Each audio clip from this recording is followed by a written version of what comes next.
Olá, ouvintes! Tudo bem por aí? Estamos aqui para mais um episódio do nosso super podcast Caçador de Mim.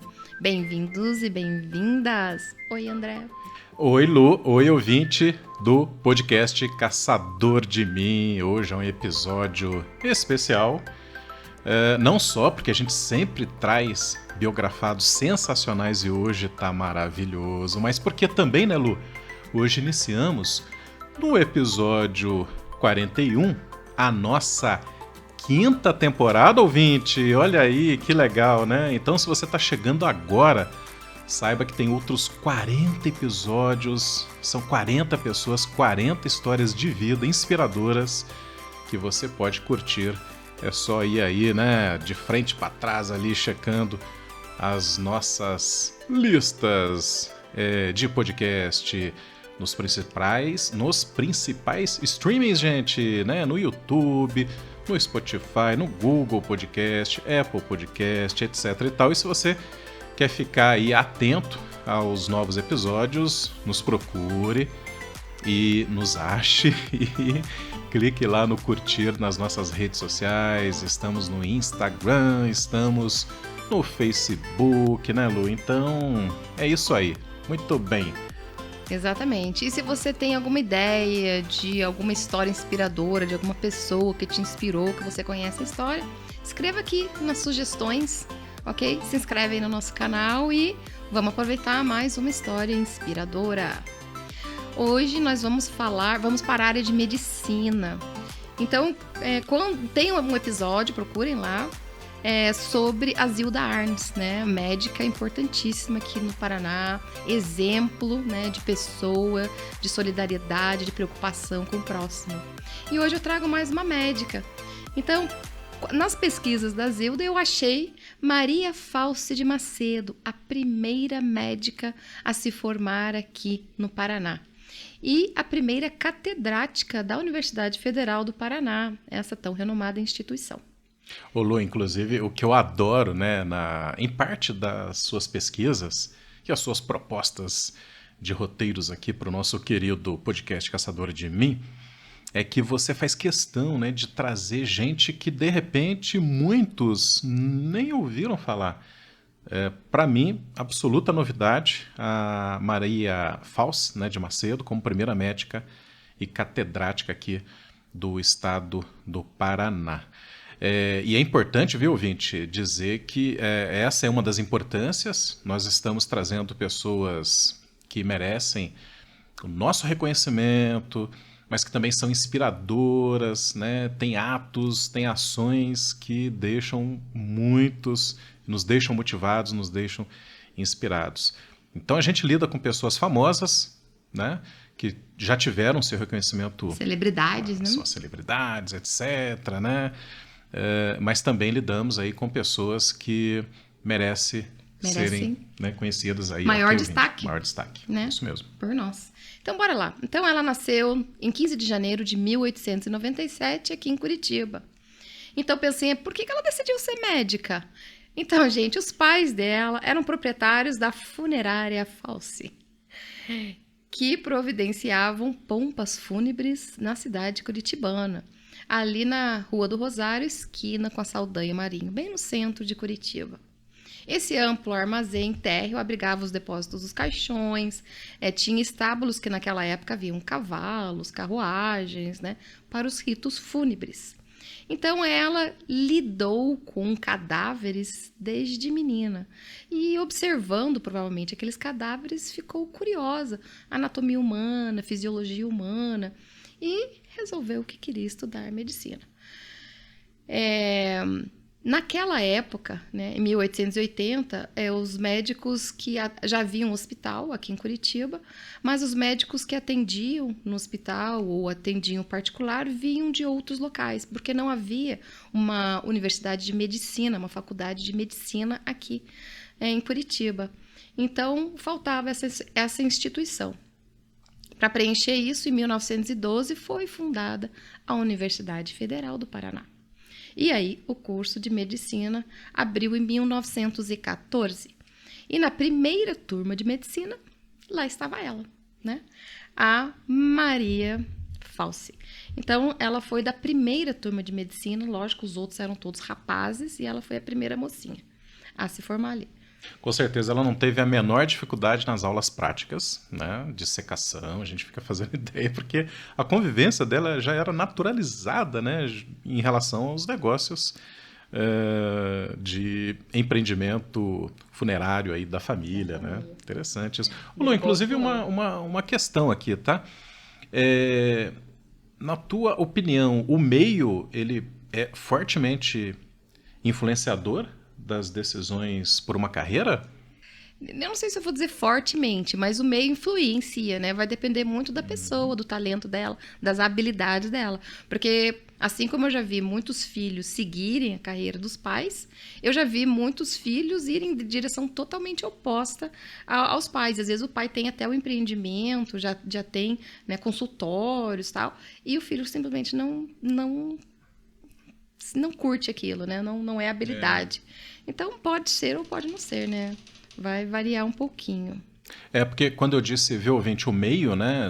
Mas então por que ela não seguiu carreira com um empreendimento funerário, né? Eu quis dizer mais no sentido que tá ali, né, no contexto, a facilidade com que ela já tinha para encarar, né, a questão do corpo humano, etc e tal. Então, às vezes, é uma influência indireta, né? Então, Maria, vocês acham que foi fácil em 1914 para uma menina ingressar, uma mocinha ingressar? Lógico que não. Na época era um curso caro, né? Então só pessoas com uma renda, boa renda, que conseguiam colocar seus filhos em medicina, porque os livros eram caros, os materiais, né, para estudo eram caros, mas a família dela era uma família reconhecida e bem de vida aqui em Curitiba, então ela conseguiu ir. Só que, lógico, ela contava que a maioria das outras meninas, né, das mocinhas, não gostavam muito dela, porque achavam meio indecente, meio feio ela mexer em cadáveres nus na presença de outros homens. Então havia ainda aquele embaraçamento, né, aquela timidez da época, né, muito cultural, que ao longo do tempo, hoje em dia, é bem mais natural. Então, como ela era vista com estranheza, ela teve que... A gente falou isso no último episódio, né? As meninas sempre têm que dar o triplo, né? Para conseguir chegar no mesmo nível dos meninos. E assim ela fez. Essa garota estudou pra caramba, se formou em 1919 com honras, né? Era a melhor de turma. Então, realmente foi espetacular a passagem dela pela universidade. Outra coisa bastante relevante é que essas mulheres, né, quando fazem incursões por profissões, atividades tipicamente dos homens, elas possuem ou devem possuir uma forte personalidade, né, ouvinte? Porque, veja bem, estou até lembrando aqui da carreira em TI, né, em tecnologia da informação, que nos dias de hoje passa por exatamente essa situação. Eu tenho notícias de que existem turmas, né, em instituições de ensino, onde existe uma única mulher ali, né, em meio a muitos homens, né? Então a gente fica imaginando que essa mulher ela deve ser provida de uma forte personalidade e uma convicção muito aguda, né, daquilo que ela quer para poder vivenciar essa situação, né, de tanta discrepância aí, né? Isso aí, tem que ser forte mesmo, né?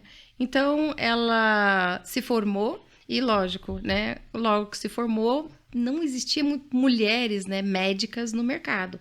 Então, nos anúncios para atendimento, era só nome de homem e suas especialidades. Então, ela acabou indo para a carreira de docência, né? Era menos preconceituosa, digamos assim. Então, ela se casou com um colega de turma, José Pereira de Macedo, né, que ela pegou o nome Macedo, e aceitou a regência na disciplina de Química Orgânica e Biologia Médica nos cursos de Medicina e Farmácia da Universidade Federal do Paraná. Na sequência, ela foi se especializando, né, porque ela não parar de estudar. Aliás, nós não devemos nunca parar de estudar. Ela se especializou em bacteriologia e zoologia médica lá no Instituto Oswaldo Cruz. Nós citamos ele em vários podcasts quando falamos de outros pesquisadores. Ouçam lá. E se aprofundou nos estudos de bacteriologia. Olha só, tão importante hoje, né? Tão estudado, né? Combatendo diversas infecções aí. Fez estágio na Faculdade de Medicina de Belo Horizonte. E quando ela retornou dessas especializações, ela assumiu o Laboratório de Análises Clínicas da Santa Casa, além da docência. Ela fundou, junto com seu marido, José Pereira de Macedo, o primeiro laboratório de análises clínicas do estado. Isso foi em 1922. Então, olha só que curiosidade.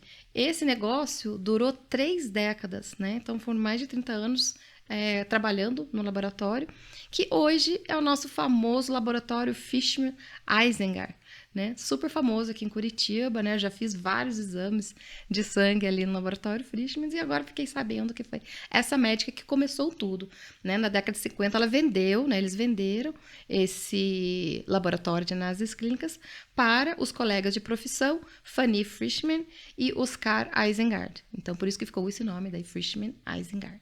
Isso é muito interessante. Me ocorre agora, viu, Lô? Não podemos esquecer de enviar esse episódio de podcast para essa empresa, né, tão representativa aqui na nossa região, no ramo aí de análises clínicas, né, laboratório de análises clínicas. Muito interessante.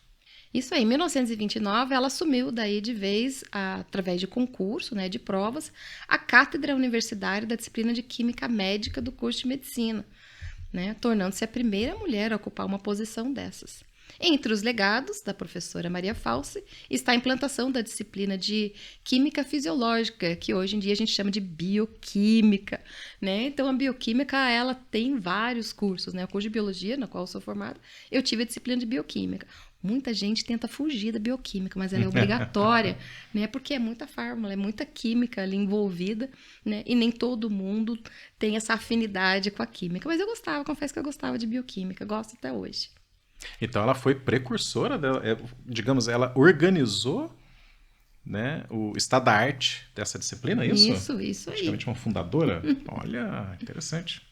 Maria Falce também auxiliou na fundação da Casa da Estudante Universitária, né, visando dar suporte às meninas que vinham do interior para estudar aqui na nossa capital.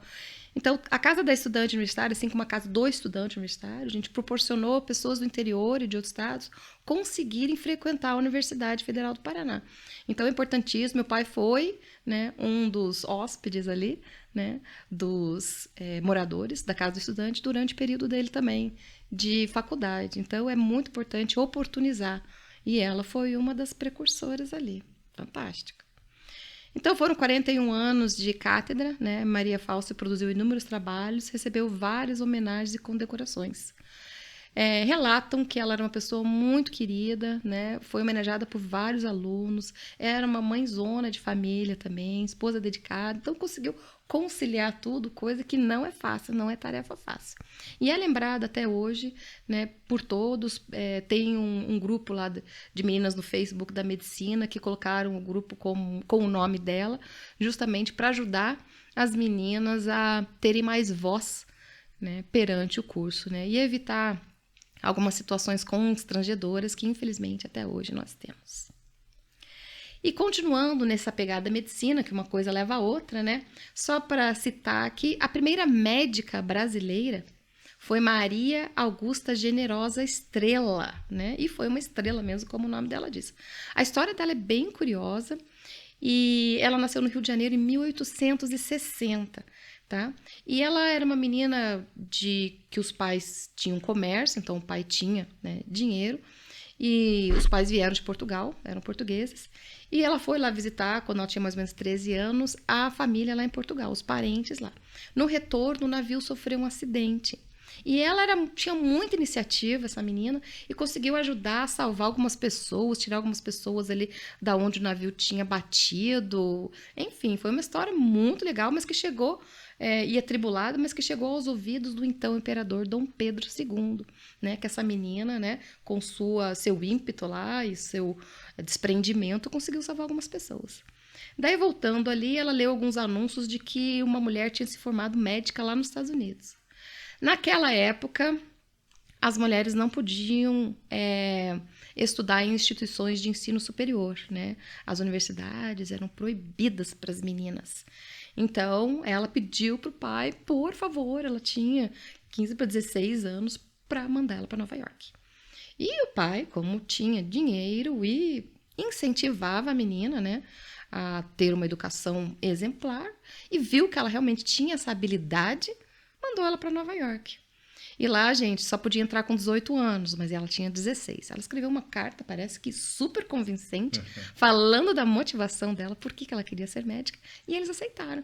Né? Então, quem não conhece as instituições dos Estados Unidos, eles não têm o vestibular que nós temos aqui, né, nem Enem, para entrar nas instituições. Eles vão muito pelo currículo, né? E essas cartas de intenção, o seu trabalho, ou voluntário, ou não, durante o ensino médio. Então, eles levam muito em conta o teu currículo lá, né? E principalmente as cartas de apresentação e a carta de intenção. Então, ela, pelo jeito, foi brilhante. Né? Ouvinte, fique atento, porque a Lu está falando da Maria Augusta Generoso Estrela, a primeira médica brasileira.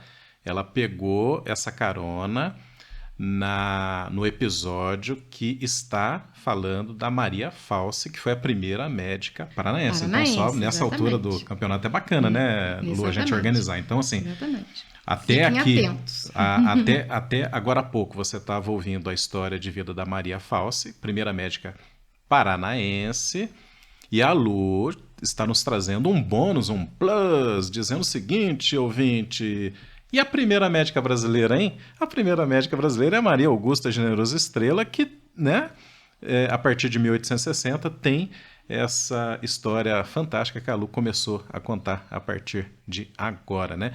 E parece que essa coisa assim do cuidar do outro já era uma coisa meio que missão, né? Missão já estava dela, dentro isso. dela desde adolescente. Isso. Interessante. E lógico que as coisas não são muito fáceis, né? No país estrangeiro e tal. No meio do curso, no início do curso dela, o pai dela faliu aqui, né? O comércio. E falou: filha, não tenho mais condições de sustentar aí. Venha embora pro Brasil. Lógico, isso chega a você toda empolgada, estudando o seu sonho e tal. Puxa, como é que você vai voltar? Só que quando ela estava lá nos Estados Unidos, alguns jornais relatavam a história dela, né? Desse enfrentamento, esse desafio e essa superação dela, né? Algumas pessoas aqui falavam mal, que não ia dar certo, que ela era uma mulher, porque queria estudar. Mas Dom Pedro II gostou da causa, né? E abraçou essa causa. E falou: não, teu pai não tem condições, mas você vai continuar aí estudando sim. E baixou um decreto lá dando uma bolsa de estudo para Maria Augusta, para ela continuar os estudos. Então, deu uma bolsa para ela conseguir pagar a faculdade, comprar material e ainda se sustentar lá. Bacana isso, né? Será que foi a primeira bolsa de estudos do exterior para uma mulher? Provavelmente. Olha aí, possivelmente, Provavelmente. Né? E outra coisa, né, Lu, o Dom Pedro II aparece de novo aqui nos nossos episódios. Ele ainda não foi biografado, tá, ouvinte? Mas ele aparece aqui como incentivador à ciência, à tecnologia. Me lembro de ter comentado do incentivo do Dom Pedro II ao padre Landel de Moura, né? Que está, na nossa opinião, disputando aí, né, como inventor das tecnologias de telecomunicação. Aliás, já fiz o merchandise para o ouvinte vir lá atrás e ver esse episódio, hein? Um padre que é brasileiro, né, inventor das telecomunicações, Dom Pedro, tal qual acontece aqui com a primeira médica brasileira, Maria Augusta Generoso Estrela. Dom Pedro também a incentiva, né, a prosseguir. Que bacana, hein? E Maria Augusta Estrela, né, se formou aos 19 anos, terminou a faculdade lá, só que só podia receber o diploma aos 21. Tinha umas regras engraçadas, né? Muito preconceito com esse negócio de idade, mas tudo bem, responsabilidade, talvez, para atuar na área. Então, ela ficou 2 anos fazendo estágios lá nos hospitais nos Estados Unidos, até receber seu diploma com 21 anos. Mas em 1879, Dom Pedro II baixou um decreto para que todas as instituições brasileiras de ensino superior aceitassem as mulheres. Gente, as meninas podem estudar. Uau! Oba! Tô batendo palma aqui, ó. Comemoração.